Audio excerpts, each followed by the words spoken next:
Bom dia, queridos e queridas, tudo bem? Como estão? Espero que esteja tudo bem. Bom, a gente vai continuar falando sobre alótropos. Só para relembrar, né? Alótropos são compostos que eles são formados pelo mesmo átomo, né? Pelo mesmo elemento, acontecem em substâncias simples.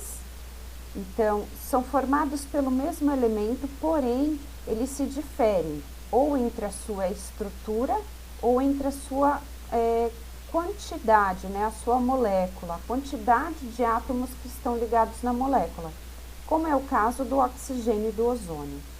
Hoje a gente vai ver 3 situações em que eles se diferem pela sua estrutura, ou seja, como os átomos estão organizados, né? Então, vamos começar já, vamos lá. A primeira forma alotrópica, né, alótropos que a gente vai falar é sobre o carbono. Existem essas 3 formas, né?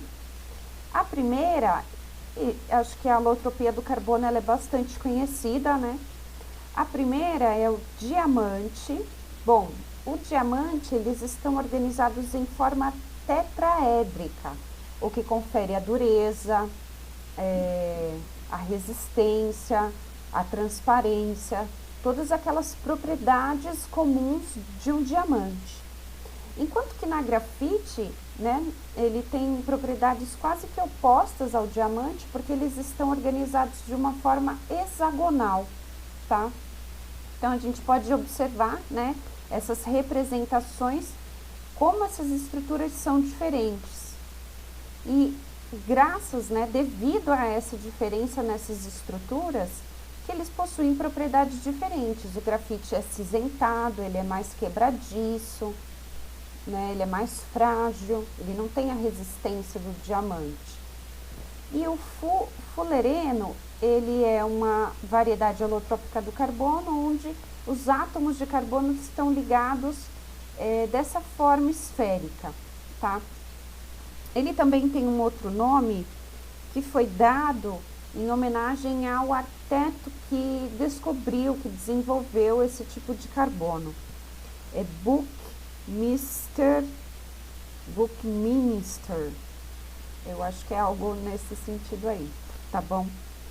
Mas também a gente pode chamar de C60, porque estão organizados em 60 átomos de carbono, tá?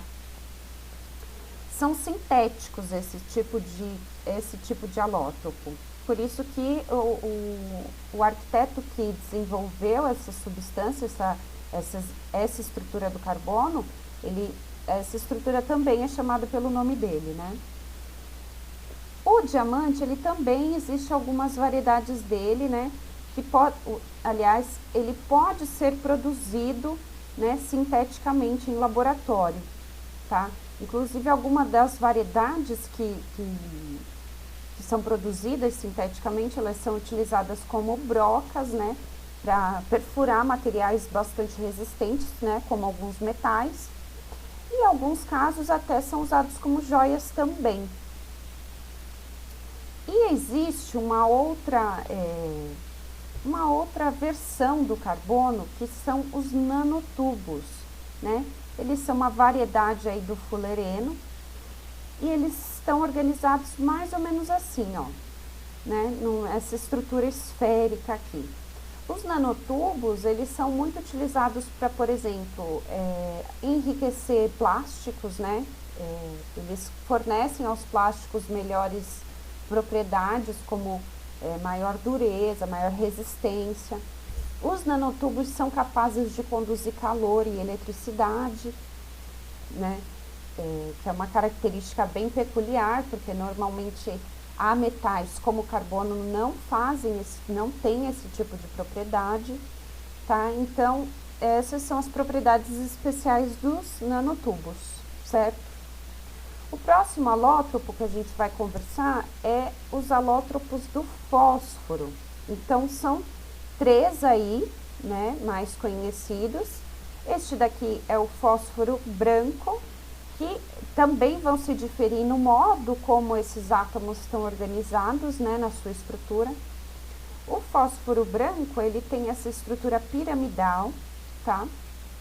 O fósforo vermelho, se vocês repararem, ele também está organizado aqui numa estrutura piramidal, porém, existe uma ligação entre essas estruturas que dá a ele essas características peculiares do fósforo vermelho, né? Inclusive a cor deles muda.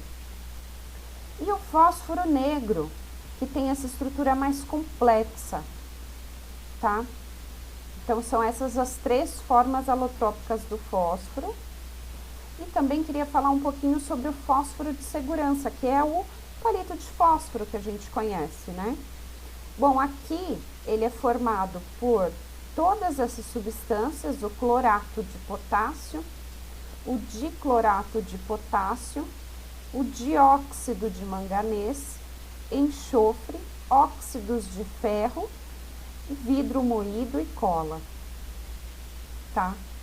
Se vocês repararem, né, palito de fósforo, mas o fósforo ele é encontrado na caixinha, não no palito. Então, certo, né, tecnicamente, o certo seria falar caixinha de fósforo, né?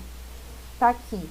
Nessa parte lateral, né, onde a gente utiliza para riscar o fósforo e, de fato, gerar a combustão, né?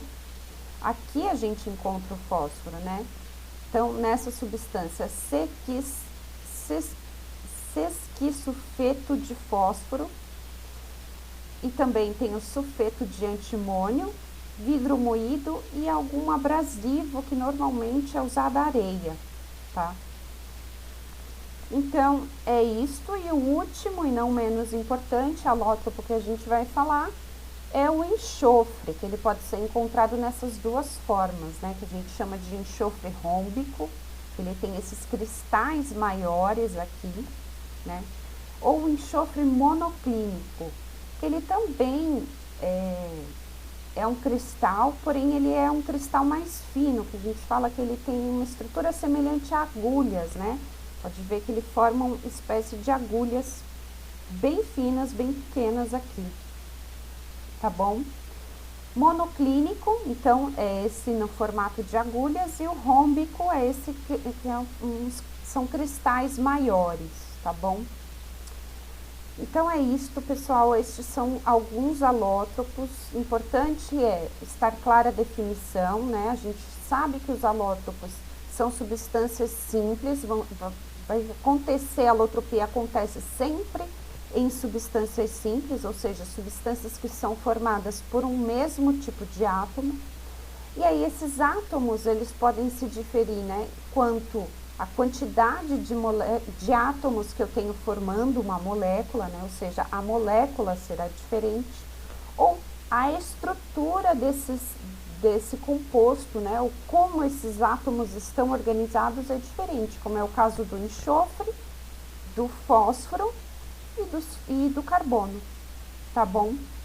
Então, a gente vai se falando, até mais e até a aula ao vivo. Tchau, tchau, pessoal!